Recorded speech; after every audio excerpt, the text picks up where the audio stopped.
नमस्कार विद्यार्थी मित्रांनो, स्वागत आहे तुमचं आपल्या आर्यन अकॅडमी एज्युकेशन प्लॅटफॉर्मवर। आपल्या चॅनलचा आजचा पहिला व्हिडिओ जो चालू घडामोडी या टॉपिकशी संबंधित आहे। येणाऱ्या ज्या आपल्या आगामी परीक्षा आहेत, मेच्या एंडिंगला राज्यसेवा प्री आहे, परत गट ब आणि क ची मेन्स आहे, परत जून जुलैमध्ये 2026च्या गट ब आणि क च्या प्री सुद्धा आहेत। या येणाऱ्या एक्झामसाठी आपण चालू घडामोडीची रिव्हिजन सिरीज सुरू करतोय। त्या सिरीजचं आजचं पहिलं लेक्चर आहे आपलं। ही तुम्हाला समोर स्क्रीनवर जी काही PDF दिसते ना, ही बऱ्यापैकी ब्लँक PDF आहे। यात मी काही गोष्टी मेन्शन केलेल्या नाहीत, म्हणजे वर्कबुक टाईपमध्ये। लेक्चर बघताना तुम्हाला मी जे काही बोलतोय ते स्वतःच्या हाताने नोट डाऊन करायचं आहे PDF मध्ये, नोट्समध्ये। तर याचा फायदा तुम्हाला येणाऱ्या एक्झाममध्ये बऱ्यापैकी होईल। MPSC दिवसेंदिवस फॅक्च्युअल डाटा खूप विचारते, त्यामुळे पाठांतर खूप आहे, संख्या खूप आहेत, तारखा खूप आहेत, परत नावं खूप आहेत।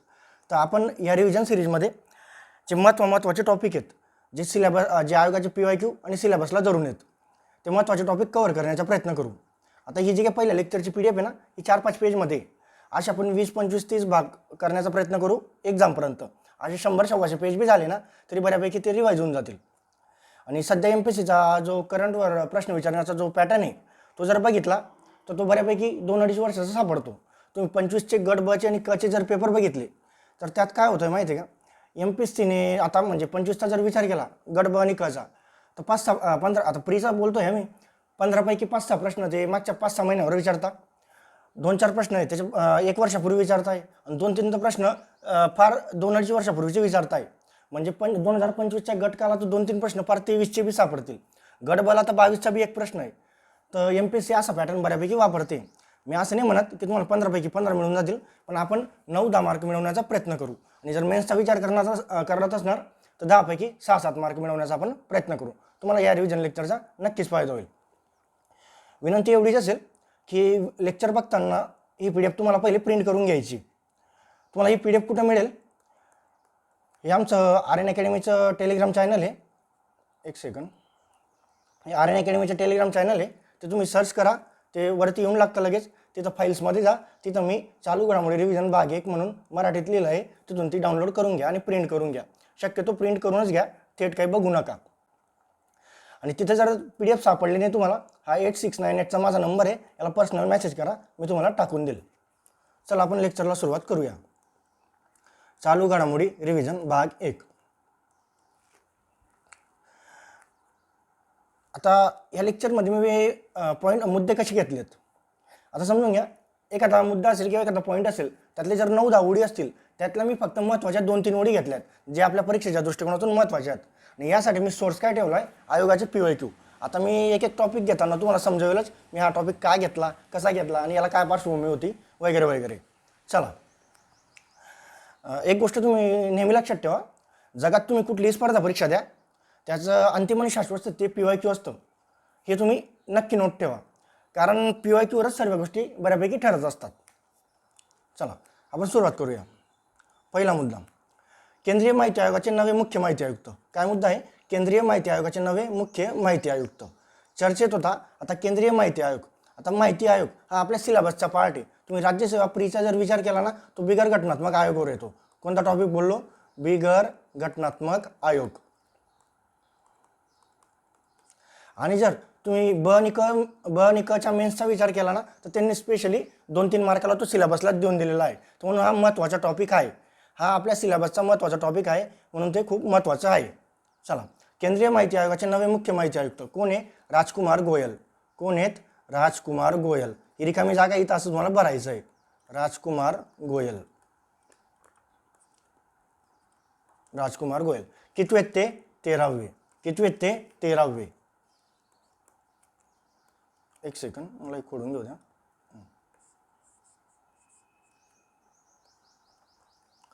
खाली बघा, प्रथम मुख्य माहिती आयुक्त कोण आहेत, वजात हबीबुल्ला यांना पाठ करायचं आहे। आता बघा खालची ओळ बघा, प्रथम महिला मुख्य माहिती आयुक्त, याला स्टार करा, याला स्टार करा। प्रथम महिला मुख्य माहिती आयुक्त। आता मी ही ओळ का घेतली, विषय असा आहे, 2024 मध्ये ना केंद्रीय निवडणूक आयोग खूप चर्चेत होता। तो असा चर्चेत होता, त्यावेळेस लोकसभेच्या आणि विधानसभेच्या निवडणुका बी होता, आणि ज्ञानेश कुमारांवर खूप प्रश्नचिन्ह उपस्थित केले होते विरोधी पक्षाने, आणि त्यावेळेस तो चर्चेत होता।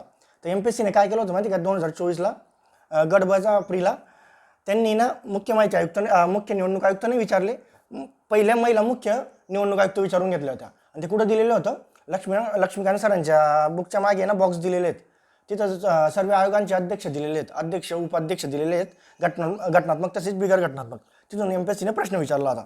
त्यांनी पहिल्या महिला निवडणूक आयुक्त विचारून घेतल्या होत्या आणि त्याचं उत्तर होतं VS रमादेवी. म्हणून मी हा प्रश्न घेतलेला आहे. प्रथम महिला मुख्य माहिती आयुक्त कोण आहेत? दीपक संधू. कोण आहेत? दीपक संधू. हे खूप महत्त्वाचं आहे, याला स्टार करून घ्या. आता हे दीपक जरी नाव दिसत असलं तरी त्या महिला आहेत. दीपक संधू. एक सेकंड, मी नवीन लिहितो.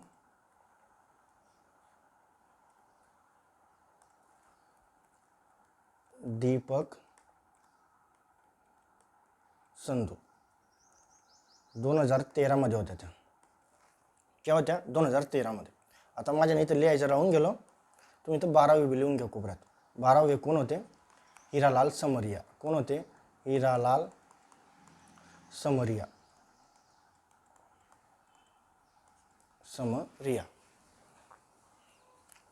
विषय. आता बघा याला PYQचा अप्रोच कसा आहे. जेव्हा 12वे मुख्य माहिती आयुक्त हिरालाल समरिया यांची 2023 मध्ये नियुक्ती झाली ना, तेव्हा MPSCने ना राज्यसेवा प्रीला 2024ला 2 प्रश्न विचारले. ते प्रश्न असे विचारले होते की मुख्य माहिती आयुक्तांची नेमणूक जे राष्ट्रपती करता ते मग त्यांना निवड समितीने जे काही नाव सुचवलेलं असतं त्या निवड समितीमध्ये किती लोक असतात आणि कोण कोण असतात हे विचारलं होतं. आणि दुसरं असं विचारलं होता, रचनेसंबंधित विचारलं होता. केंद्रीय माहिती आयुक्तामध्ये ची रचना कशी, त्यात एक मुख्य माहिती आयुक्त असतो आणि जास्तीत जास्त 10 इतर माहिती आयुक्त असतात. ते मी दिलेलं आहे. तर हा अप्रोच आहे, ते आपल्याला लक्षात ठेवायचे. 13वे कोण आहे? राजकुमार गोयल. 12वे कोण आहे? हिरालाल समरिया. प्रथम कोण होते? वजात हबीबुल्ला. आणि प्रथम महिला मुख्य माहिती आयुक्त कोण आहे? दीपक संधू. हे दीपक जरी नाव दिसत असलं, हे चर्चेत आहे, लक्षात ठेवा. कारण MPSC 1.5-2 वर्षापासून ना महिलांवर खूप प्रश्न विचारते. आयोगाची रचना 12 ऑक्टोबर 2005ला त्याची स्थापना आहे. बाकी मी इथं कायदा वगैरे काही लिहिलेलं नाही. आणि रचना 1 अधिक 10 हा एक काय असतो? मुख्य माहिती आयुक्त असतो. आणि 10 काय असतात? ते इतर माहिती आयुक्त असतात. हे महत्त्वाचं आहे. बाकी मी इथं काही गोष्टी मेन्शन केलेल्या नाहीत. त्यांचा कालावधी काय असतो, निवड समितीमध्ये किती लोक असतात वगैरे वगैरे, ते तुम्ही सिलेबसच्या दृष्टिकोनाने करून घ्या. मी इथं फक्त करंटच्या दृष्टिकोनाने महत्त्वाच्या ओळी आणलेल्या आहेत, पण हा आपला सिलेबसचा पार्ट आहे. जर तुम्ही राज्यसेवा प्रीची तयारी करत असाल तर मग केंद्रीय माहिती आयोग तुम्ही इन डिटेल करून घ्या. कारण बिगर घटनात्मक आयोगावर तुम्ही 2022चा पेपर काढा, 2023चा पेपर काढा, 2024चा पेपर काढा, कधीतरी नीती आयोगावर प्रश्न दिसेल, कधीतरी केंद्रीय दक्षता आयोगावर प्रश्न दिसेल, कधी केंद्रीय माहिती आयोगावर प्रश्न दिसेल. याच्यावर MPSC कंटिन्यू प्रश्न विचारते. चला, निवड समितीमध्ये 3 लोक असतात. त्यात पंतप्रधान असतात. पंतप्रधानांनी नामनिर्देशित केलेला एक कॅबिनेट मंत्री असतो आणि लोकसभेचा विरोधी पक्ष नेता असतो. असं काहीतरी असतं. चला पुढे. इंटरपोलचे नवे अध्यक्ष कोण आहे? इंटरपोलचे नवे अध्यक्ष लुकास फिलिप. कोण आहे? Lucas Philip. हे लिहायचं तुम्हाला. Lucas Philip. या ब्रॅकेटमध्ये लिहायचं आहे फ्रान्स. त्यांचा देश कोणता आहे? फ्रान्स. MPSC हे नाव नाही विचारणार, MPSC त्यांचा देश विचारून घेईल. MPSCचा पॅटर्न कसा आहे? इंटरपोलचे नवे अध्यक्ष लुकास फिलिप यांची नियुक्ती झाली आहे. ते कुठल्या देशाचे आहेत? कोणता देश आहे त्यांचा? फ्रान्स. हे नाव लक्षात ठेवा. त्यांचा कार्यकाळ किती वर्षासाठी? 4, 2025 ते 2029. इंटरपोल काय आहे? इंटरनॅशनल क्रिमिनल पोलीस ऑर्गनायझेशन, म्हणजेच आंतरराष्ट्रीय पातळीवरची पोलिसांची संघटना आहे. EST म्हणजे इस्टॅब्लिशमेंट आहे. यांची स्थापना केव्हा झाली? सप्टेंबर 1923. मी शॉर्टकटमध्ये लिहिलं आहे, नोट्स सारखीच असावी म्हणून. HQT म्हणजे हेडक्वार्टर कुठे याचं? Lyon, France. आता हे इंटरपोल चर्चेत होती. एक गोष्ट लक्षात इथं लिहून घ्या. इंटरपोलची एक नोटीस येते, त्याला ब्ल्यू कॉर्नर नोटीस म्हणता. सांगतो ती काय? Blue corner notice. आता डिसेंबरमध्ये काय झालं होतं माहिती का? गोव्यामध्ये तो एक बार जळून गेला होता. तिथं 25 लोक मेले पण होते. तर त्या बारचे जे काही ओनर होते ना, ते भारतातून पुढच्या 1-2 तासातच काहीतरी पळून गेले होते दुसऱ्या देशात. त्यांना पकडण्यासाठी काहीतरी अटक वॉरंट जारी केला होता. मग तो अटक वॉरंटला ब्ल्यू कॉर्नर नोटीस म्हणता. तर चर्चेत होतं ब्ल्यू कॉर्नर नोटीस कुठल्या अभिकरणाशी संबंधित आहे. त्याचं उत्तर काय आहे? इंटरपोल. आणि अजून एक मुद्दा आहे. इंटरपोलच्या धर्तीवरच भारताने जानेवारी 2026 मध्ये ना भारत पोल म्हणून एक पोर्टल सुरू केला आहे. ते सुद्धा महत्त्वाचं आहे, ते लक्षात राहू द्या. पुढे. न्यूयॉर्क शहराचे पहिले मुस्लिम महापौर जोहरान ममदानी. कोण आहेत? जोहरान ममदानी लिहा. न्यूयॉर्क शहराचे पहिले मुस्लिम महापौर हे वंशाने भारतीय आहेत, जोरान ममदानी. पोलीस भरतीला विचारला होता आता. हे बघा नोट, पुढची ओळ बघा. त्यांनी त्यांच्या विजयी भाषणात नेहरूंचा ट्रिस्ट विथ डेस्टिनी या भाषणाचा दाखला दिला. आता नेहरूंचं हे भाषण आहे ना 1947चं आहे. नेहरूंचं हे भाषण केव्हाचं आहे? 1947चं स्वातंत्र्य दिनाचं भाषण आहे. त्याचा अर्थ होतो बेसिकली नियतीचा करार. नियतीला हे मान्य होतं की संघर्षातून आम्हाला स्वातंत्र्य मिळणार, असा काहीतरी अर्थ आहे. हे खूप महत्त्वाचं आहे. NCERT मध्ये दिलेलं होतं ते. न्यूयॉर्क शहराचे पहिले मुस्लिम महापौर कोण आहे? जोरान ममदानी, वंशाने भारतीय आहेत. पोलीस भरतीला विचारला होता. खूप महत्त्वाचा मुद्दा आहे. पुढचा 2025चा 56वा इफ्फी पुरस्कार. इफ्फीचा फुल फॉर्म असतो international film festival of India, ज्याला आंतरराष्ट्रीय चित्रपट महोत्सव. दरवर्षी या बऱ्यापैकी पणजी गोव्यालाच होत असतो. ते आपल्याला म्हणजे कंटिन्यू प्रश्न विचारले होते. आता जर मागचा 3-4 वर्षाचा PYQचा विचार केला ना, याच्यावर काही तुम्हाला प्रश्न दिसत नाही. पण कोविडच्या पहिले ना 2018-19 कंबाईनला कंटिन्यू यांनी प्रश्न विचारले होते. 2018-19ची गोष्ट सांगतोय मी. पण मागच्या 2-4 वर्षात काही प्रश्न नाही. पण हा आंतरराष्ट्रीय लेवलचा चित्रपट महोत्सव आहे, तो करून ठेवायचा. याच्यात फोकस देश आहे जपान. फोकस देश कोणता आहे? जपान. भागीदार देश कोणता आहे? स्पेन. लिहायचं. स्पॉटलाइट देश कोणता आहे? ऑस्ट्रेलिया.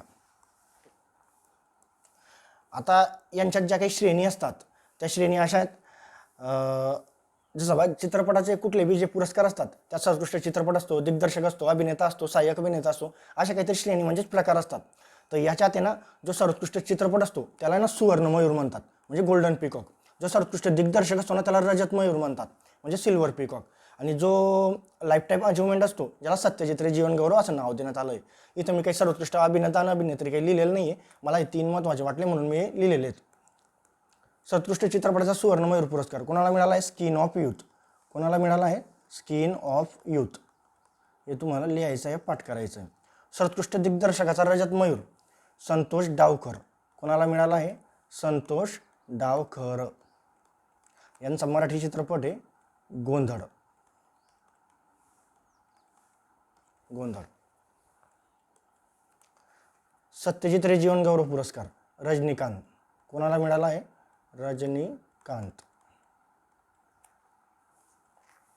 चला, बुकर प्राइज 2025 महत्त्वाचा पुरस्कार आहे. याच्यावर कंटिन्यू प्रश्न असतात. 2025चा कोणाला मिळाला आहे? डेव्हिड स्लाइज. डेव्हिड स्लाइज. स्पेलिंग अशीच आहे काहीतरी, ते इंग्रजीत लिहा. कादंबरी यांची फ्लेश. कोणती कादंबरी आहे? फ्लेश. इथं मी काही मेन्शन केलेलं नाही. पुरस्काराची स्थापना 69ची. मग तो किती वर्षांनी प्रकाशित होतो, मग ती कादंबरी ब्रिटनमध्ये पाहिजे का इंग्रजीत पाहिजे का, या मी काही केलेलं नाही. इथं मी 2024चा सुद्धा बुकर प्राइज दिलेला आहे. समांथा हार्वे कादंबरी ऑर्बिटल. MPSC असं काही विचारत नाही याच वर्षाचं, मागचं पण विचारू शकते. आपल्याला ते जे काही वर्ष विचारलेलं होतं त्याच्यावर लक्ष ठेवायचं राहतं. पुढे मराठी भाषा विभाग पुरस्कार 2025. मराठी भाषा विभाग पुरस्कार 2025 हे महाराष्ट्र गव्हर्नमेंटचे पुरस्कार आहे, शासनाचे. ते खूप महत्त्वाचे असतात. कधी काळी याच्यावर प्रश्न होता. म्हणजे 4 सप्टेंबर 2021चा गडबचा पेपर आहे, तिथे त्यांनी ना 4 नंबरचा अशोक केळकर भाषा अभ्यासक पुरस्कार विचारला होता मागच्या 2-3 वर्षामध्ये. हे महाराष्ट्र शासनाचे पुरस्कार आहे, खूप महत्त्वाचे असतात. नुकताच चर्चेत होते. साहित्यभूषण पुरस्कार 2025चा कोणाला मिळाला आहे? भालचंद्र नेमाडे. भालचंद्र नेमाडे हे लिहून घ्या.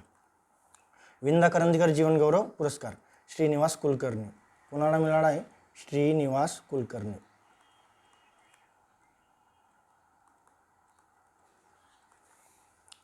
पु भागवत पुरस्कार ऑलरेडी मी लिहिलं आहे, निर्मल प्रकाशन नांदेड. अशोक केळकर भाषा अभ्यासक पुरस्कार दिलीप डोंगडे. कोणाला मिळाला आहे? दिलीप डोंगडे.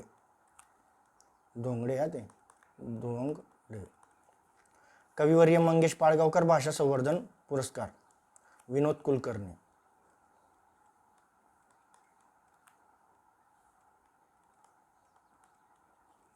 हे तुम्हाला भरायचं आहे. आणि कलारत्न पुरस्कार अजय अतुल.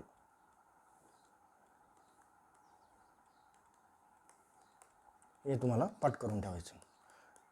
5 बोललो मी. साहित्यभूषण भालचंद्र नेमाडे, विंदा करंदीकर जीवन गौरव श्रीनिवास कुलकर्णी, पु भागवत पुरस्कार निर्मल प्रकाशन अशोक केळकर भाषा अभ्यासक दिलीप डोंगडे, कविवर्य मंगेश पाडगावकर विनोद कुलकर्णी आणि कलारत्न अजय अतुल. हे 5-6 पुरस्कार करून ठेवायचे. पुढचा पुरस्कार आहे बॅलन डिओर पुरस्कार 2025. बॅलन डिओर पुरस्कार 2025 कुठल्या खेळाशी संबंधित असेल लिहून घ्या वरती. फुटबॉल. कुठल्या खेळाशी संबंधित आहे? फुटबॉल. फुटबॉलमधील सर्वात प्रतिष्ठेचा पुरस्कार म्हणजे कोणता? बॅलन डी ऑर पुरस्कार. कधी काळी याच्यावर प्रश्न होता. 26 फेब्रुवारी 2022चा गड ब चा पेपर आहे, त्यात त्यांनी विचारला होता. माझ्या मताने त्यावेळेस मेस्सी होता का कोणाला तरी मिळाला होता आणि त्यावेळेस MPSCने विचारला होता आणि आत्तासुद्धा चर्चेत आहे. आणि यात आत्ता जो चर्चेत आहे त्यातली एक गोष्ट खूप महत्त्वाची ती मी पुढे सांगतोच तुम्हाला. एक सेकंद.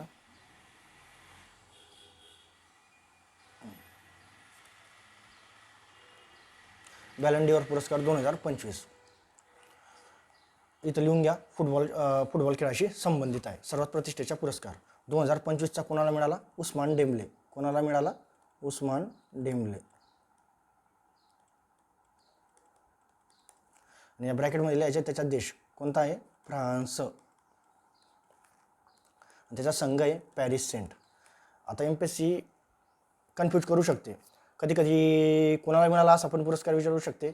नाही तर पुरुष म्हणून उस्मान डेम्बले यांना मिळाला आहे, त्यांचा देश कोणता किंवा देश सोडून संघ कोणता असं उलटसुलट MPSC करू शकते. तर आपल्याला तिघी गोष्टी लक्षात ठेवायचं आहे. पुरुषांमध्ये विजेता कोण आहे? Ousmane Dembele. देश कोणता आहे त्याचा? फ्रान्स ब्रॅकेटमध्ये. आणि संघ कोणता आहे? Paris Saint. महिलांमध्ये मिळाला आहे 2025चा Aitana Bonmati. Aitana Bonmati. Aitana Bonmati. आणि हिचा देश आहे स्पेन. संघ आहे बार्सिलोना FC. आता या बाईची एक गोष्ट लक्षात ठेवा. बघा, हा पुरस्कार सलग 3 वेळेस जिंकणारी एताना बोनमाटी ही काय? पहिली महिला खेळाडू आहे. सलग तिघी वर्षी, थेट तिघी वर्षी 2023, 24, 25. तर याला आहे ना स्टार करून घ्या तुम्ही. याला स्टार करून घ्या. हे खूप महत्त्वाचं वाक्य आहे. एताना बोनमाटी महत्त्वाची, देश पण महत्त्वाचा, स्पेन आणि संघ बार्सिलोना FC. पण सलग 3 वेळेस तिला हा पुरस्कार मिळाला आहे. 23, 24, 25. पुढचं VBG रामजी बिल 2025. विकसित भारत गॅरंटी रोजगार आजीविका मिशन 2025, ज्याला जी रामजी कायदा म्हणता. नुकताच चर्चेत होता हिवाळी अधिवेशनामध्ये. नोव्हेंबर-डिसेंबर 2025 मध्ये तो खूप चर्चेत होता संसदेत. आणि विषय असा आहे, हा कायदा जी भारतातील अकुशल कामगारांची सर्वात मोठी योजना आहे मनरेगा, त्या योजनेची जागा घेणार आहे म्हणून खूप चर्चेत आहे. आणि आपला हा सिलेबसचाच पार्ट आहे. जर तुम्ही मागच्या 2-4 वर्षाचे किंवा मागच्या 10 वर्षाचे तुम्ही PYQ बघा, त्यात दारिद्र्य या टॉपिकवर योजनामध्ये मनरेगावर तुम्हाला खूप प्रश्न सापडतील. खूपच प्रश्न सापडतील. STMSला तर खूपच प्रश्न होते याच्यावर. कळत आहे ना? हे खूप महत्त्वाची योजना होती मनरेगा. त्या मनरेगा योजनेची जागा आता हा कायदा घेणार आहे म्हणून आपल्या सिलेबसचा पार्ट आहे आणि खूप चर्चेत होतं. आता मी याच्यातून फक्त 2-3 महत्त्वाचे मुद्दे आणलेत. बाकी काही गोष्टी आणलेल्या नाहीत. मी त्या सांगतो. पहिलं वाक्य घेतलं आहे बघा मी. विधेयक लोकसभेत कोणी मांडले? विधेयक लोकसभेत कोणी मांडले? आणि कायदेशीर वेतन रोजगाराची हमी. आता विषय असा आहे, 1.5-2 वर्षापूर्वी ना 2023ला आहे ना नारी शक्ती वंदन विधेयक चर्चेत होतं, जे महिलांना विधिमंडळात 33% आरक्षण देणारे केंद्रात आणि राज्यात. तर MPSCनं 2024ला राज्यसेवा प्रीला आहे ना याच्यावर एक प्रश्न विचारला. तो MPSCने प्रश्न असा विचारला, म्हणजे ते 3-4 ओळी दिल्या होत्या. पहिलं स्टेटमेंट असं दिलेलं होतं की हे नारी शक्ती वंदन विधेयक हे नरेंद्र मोदी यांनी लोकसभेत मांडले. पण त्यांनी नरेंद्र मोदींनी ते विधान चूक होतं.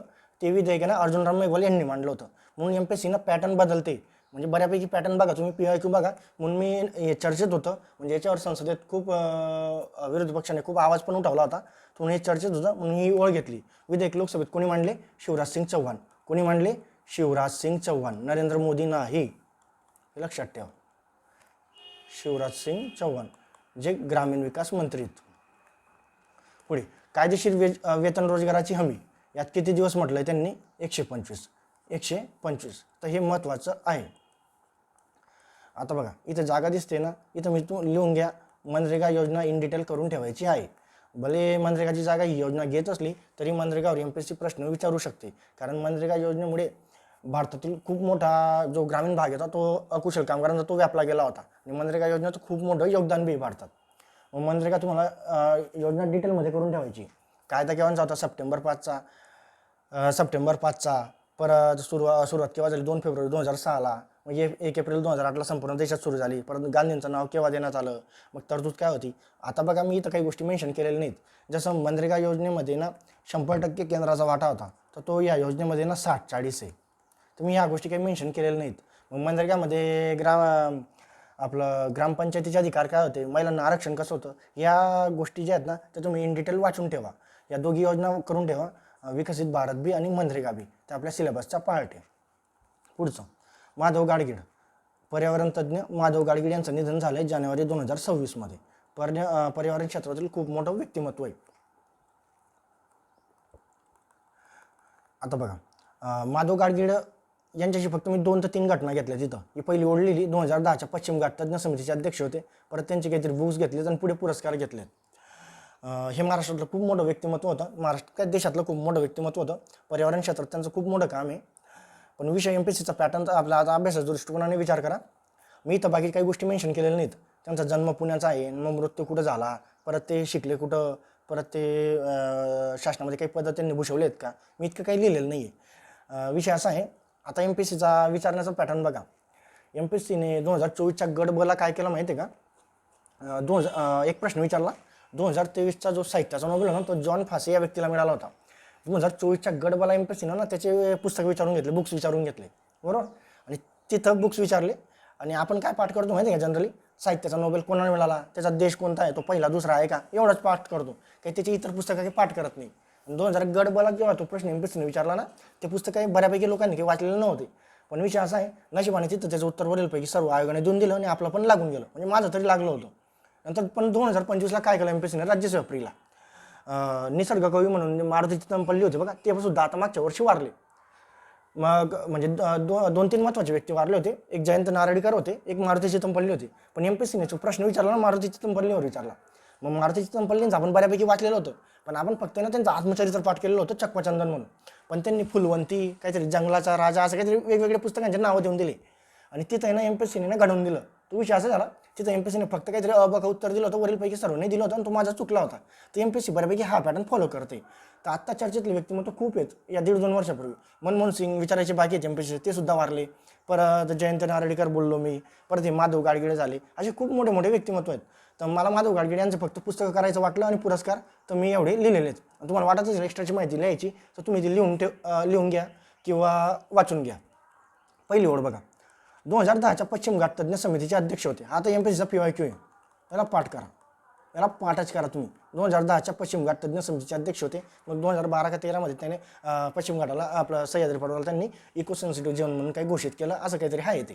त्यांचं पुस्तकं this fissured land, walk of the hill, ecology and equity, diversity the value of life, nursing biodiversity, सह्याद्रीची आर्तहाक, इकोलॉजिकल जर्नी, निसर्गाने दिला आनंद करणं, अशी काहीतरी पुस्तकं आहेत. तर मी एवढे पुस्तकं लिहिले आहेत, मला एवढे सापडले. परत उत्क्रांती वगैरे असे खूप आहेत. नेटवर टाकल्यानंतर खूपच पुस्तकं येतात. तुम्हाला वाटलं याच्यात 1-2 ॲड करायचे तर बिनधास्त ॲड करा. मी एवढे लिहिलेले आहेत. मी तर बुक्स लिहिलेले आहेत आणि एक ओढ लिहिलेली.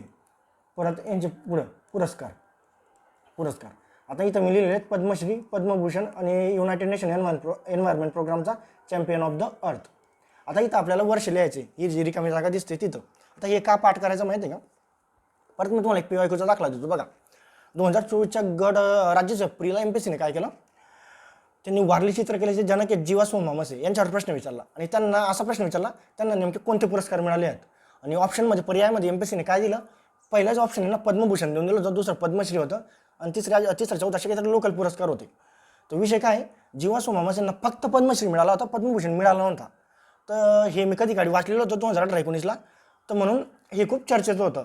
तर म्हणून मी हे जे आता माधव गाडगीळ यांचे जे पुरस्कार लिहून दिले ना, याच्यात थेट वर्ष पाठ करायला लावतोय. कारण MPSC बघा पॅटर्न आणि फॅक्च्युअल डाटा खूपच विचारते. जर तुम्हाला असे महत्त्वाचे मार्क पाहिजे असतील तर हे या फॅक्च्युअल डाटा तुम्हाला पाठच करावा लागेल.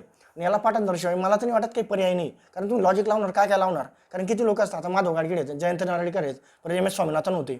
MS स्वामीनाथनवर तर MPSCने 2024ला इतका डिटेलमध्ये प्रश्न विचारला होता, पार त्यांचं शिक्षणसुद्धा विचारून घेतलं होतं. तर MPSC राज्यसेवा प्रीला खूप डिटेलमध्ये विचारते. तुम्ही 25चा सुद्धा पेपर बघितला ना, खूपच डिटेल प्रश्न आहेत, म्हणून याला पाठांतराशिवाय पर्याय नसतो. चला, माधव गाडगीळ यांना पद्मश्री केव्हा मिळाला आहे, 1981 असं लिहून घ्या. पद्मभूषण केव्हा मिळाला आहे, 2016. आणि 2024चं त्यांना युनायटेड नेशन एन्व्हायरमेंट प्रोग्रामचा चॅम्पियन ऑफ द अर्थ मिळाला आहे. इथं लिहून घ्या 2024. आता इथं ही जी कोपऱ्यात जागा दिसते इथं लिहून घ्या, त्यांना पद्मविभूषण मिळाला नाही. मरणोत्तर पुढच्या वर्षी 2027मध्ये मिळू शकतो असं मला वाटतं. चला पुढे, पेटा इंडिया 2025चा person of the year. PETA people for the ethical treatment of animal, प्राणी हक्कांशी संबंधित एक संघटना आहे. ही NGO आहे, आंतरराष्ट्रीय पातळीवर तसेच भारतात सुद्धा काम करते. मग त्याचा जो जो वार्षिक पुरस्कार असतो त्याला पर्सन ऑफ द इयर म्हणतात. तो 2025चा कोणाला मिळाला आहे? रवीना टंडन. कोणाला मिळाला आहे? रवीना टंडन. हे तुम्ही लिहून घ्या. 2024चा कोणता आहे? अधा शर्मा. 2023चा कोणता आहे? दिया मिर्झा. बऱ्यापैकी सेलिब्रिटींना हा पुरस्कार मिळत असतो. कधी काळी त्या विराट कोहलीला मिळाला आहे, त्या अनुष्का सामने आलिया भटला मिळाला आहे, असं बऱ्यापैकी सेलिब्रिटींनाच मिळत असतो. पुढचा टॉपिक, पेन्नियार नदी जलविवाद 2026. नुकतेच जानेवारी फेब्रुवारी 2026मध्ये सुप्रीम कोर्टाने आदेश दिले की हा जलविवाद स्थापन करा. तर आपल्याला परीक्षेच्या दृष्टिकोनाने म्हणजे हा नदी जलविवाद आता सिलेबसचा पार्ट आहे. सो पहिले आपण ही न्यूज बघून घेऊ. पेन्नियार नदी जलविवाद 2026 कुठल्या 2 राज्यांमध्ये? तर ते राज्य लिहायचे तुम्हाला तमिळनाडू आणि कर्नाटक. मी फक्त TMN लिहिलंय, तुम्हाला वाटतं तुम्ही पूर्ण लिहू शकता. तमिळनाडू आणि कर्नाटक. आता हा आपला पूर्णपणे सिलेबसचा पार्ट आहे. तो कसा महत्त्वाचा आहे ते लक्षात ठेवून घ्या. तुम्ही गट बचा विचार करा किंवा राज्यसेवा करा किंवा मेन्स, स्पेशली मेन्सला याच्यावर खूप प्रश्न आहेत जलविवादावर. आता हा आपल्या सिलेबसचा टॉपिक कोणता आहे? आंतरराज्य संबंध. कोणता टॉपिक आहे? आंतरराज्य संबंध. आंतरराज्य संबंध, आंतरराज्य परिषद, केंद्र राज्य संबंध, भाग 11-12 याच्यावर कंटिन्यू प्रश्न तुम्हाला सापडतील. MPSCला. तुम्ही प्रीचे पेपर बघा, मेन्सचे पेपर बघा, राज्य असो मेन्सला त्याच्यावर डिटेलमध्ये प्रश्न आहेत. आंतरराज्य संबंध. मग याच्यात एक कलम आहे भारतीय राज्यघटनेत, कलम 265 आंतरराज्य जलविवाद स्थापन करण्याची तरतूद आहे. आणि तो अधिकार कोणाला दिला आहे? घटनेने संसदेला. आणि संसदेने तसे 2 कायदे केलेत 1956ला. पहिला कायदा आहे नदीबोड कायदा 1956 आणि दुसरा जलविवाद कायदा 1956. मग या दोघी कायद्यानुसार संसद एक लवाद स्थापन करते. त्या लवादमध्ये किती लोक असतात? 3 लोक असतात. त्या 3 मध्ये एक असतो अध्यक्ष, 2 असतात सदस्य. आणि त्यांची पात्रता बऱ्यापैकी सुप्रीम कोर्टाचे किंवा उच्च न्यायालयाचे ते माजी न्यायाधीशाचे असतात. आणि ह्या लवादाने बऱ्यापैकी 3 वर्षात निर्णय देणे अपेक्षित असतो. पण काही कारणास्तव यांना पुढील 2 वर्ष वाढवून सुद्धा मिळतात. म्हणजे बऱ्यापैकी त्यांना 5 वर्षात निर्णय द्यावा लागतो. आणि यांचा निर्णयाला सुप्रीम कोर्टाचा दर्जा असतो आणि त्यांचा निर्णय बऱ्यापैकी अंतिम आणि बंधनकारकच असतो. म्हणजे याच्यात सुप्रीम कोर्टाला बऱ्यापैकी अधिकार राहत नाही, असा विषय आहे. हा खूप महत्त्वाचा टॉपिक आहे. आत्तापर्यंत बऱ्यापैकी 9 जलविवाद स्थापन झाले आहे. पेन्नियार नदी जलविवाद पकडला तर हा कितवा राहील? 10वा. हे तुम्ही लक्षात राहू द्या. आपला सिलेबसचा पार्ट आहे. तुम्हाला हे करायचं आहे. हे सर्व कुठं दिलं आहे? लक्ष्मीकांत सरांच्या बुकमध्ये दिलेलं आहे. चांगलं मला एक खोडून घेऊ द्या.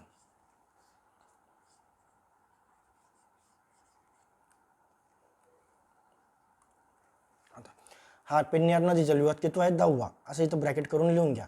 आतापर्यंत किती स्थापन झाले? 9. या 9 पैकी महाराष्ट्र कितीमध्ये? 4. कितीमध्ये? 4. हे तुम्ही लक्षात राहता. ते 4 कोणते कोणते आहेत? नर्मदा,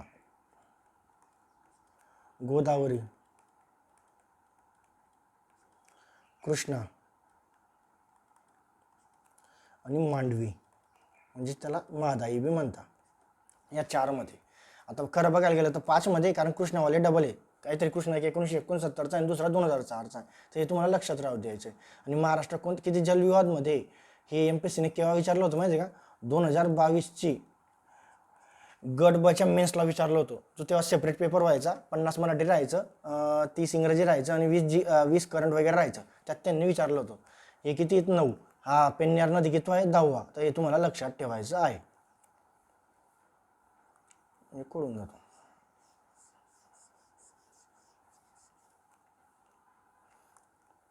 इथं फक्त करून घ्या. हा किती आहे? 10वा. बांगलादेशचे नवे पंतप्रधान तारिक रहमान कोण आहे? तारिक रहमान.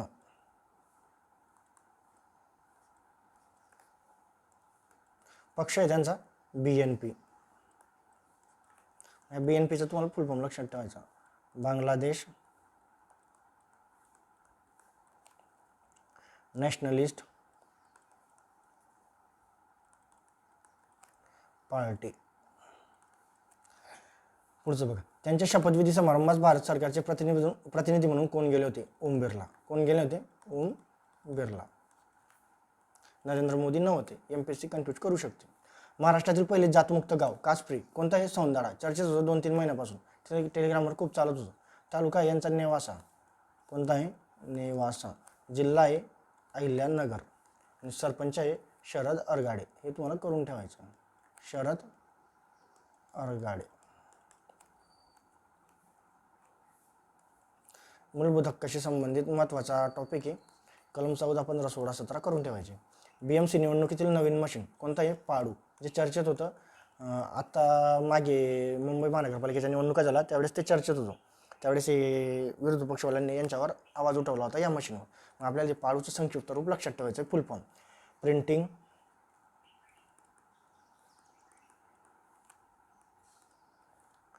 Auxiliary display unit. काही व्हीव्हीपॅटमध्ये काही बिघाड झाला तर बॅकअपची यंत्रणा म्हणून एक काम करेल असा विषय आहे. पुढचं, पंजाब नॅशनल बँकची PNBची पहिली महिला सदिच्छा दूत ब्रँड अँबॅसेडर कोणाची नियुक्ती झाली? हरमनप्रीत कौर. हे तुम्हाला लिहायचं आहे, हरमनप्रीत कौर हे तुम्हाला भरायचं आहे. आता 50-50 वर्ल्ड कप भारताने जिंकला होता महिला संघाने, त्यावेळेस ते चर्चेत होतं.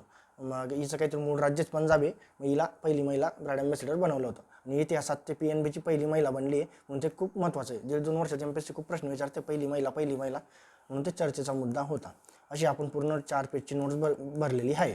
ही जी चालू घडामोडीची रिव्हिजन सिरीज आहे त्याचं आपलं पहिलं लेक्चर होतं. यात आपण सिलेबसला धरून बऱ्यापैकी मुद्दे कव्हर केलेले आहेत. आणि मी पहिल्यांदा सुरुवातीलाच बोललो होतो की आपला अप्रोच बऱ्यापैकी PYQ बेस असेल आणि आपण तोच प्रयत्न केलेला आहे. तुम्हाला काही गोष्टी कळाल्या असतील याच्यात मी असा एक सेकंड बरोबर. आता हा चालू घडामोडी रिव्हिजनचा भाग 1 होता. ही पहिलं लेक्चर होतं. असे आपण 20-25 करण्याचा प्रयत्न करू येणाऱ्या एक्झामपर्यंत, जून-जुलैपर्यंत. परत गडबाची काहीतरी मेन्स आहे मला 17 मे का 20 मेच्या आसपास कुठेतरी, तिथपर्यंत आपण जितके शक्य होतील तितके करू.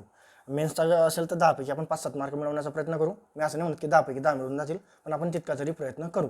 ऑलरेडी तुम्ही मार्केटमध्ये बऱ्यापैकी वाचत असता टेलिग्रामवर, परत कोणतरी सिम्पली वेळ पकडतं, कोणतरी परिक्रमा, म्हणजे XYZ जे काही तुमचं स्टडी मटेरियल असेल. हे आपण नोट्स टाईप आहे, यात मी फक्त महत्त्वाचे मुद्दे घेतलेले आहेत. आता हा भाग 1 आहे. आपण दर 2-3 दिवसांनी मी अशी भाग आणत जाईल, त्याचा बऱ्यापैकी तुम्हाला फायदा होत जाईल. आता ही चालू घडामोडीची रिव्हिजन सिरीज आहे. तशीच आपण आमचे निलेश नगराडे सर आहेत, ते सुद्धा मॅथची सिरीज सुरू करणार आहेत. जे 20-20 टॉपिक जे आयोगाला अपेक्षित असतात, जे 20-20 प्रश्न, तर प्रत्येक टॉपिकवरती आम्ही एक प्रश्न आणण्याचा प्रयत्न करू. अशी सिरीज सुरू करू. ते सुद्धा आम्ही यूट्यूबला सुरू करू. चालतंय, मग बेस्ट ऑफ लक. भेटूया पुढच्या व्हिडिओला.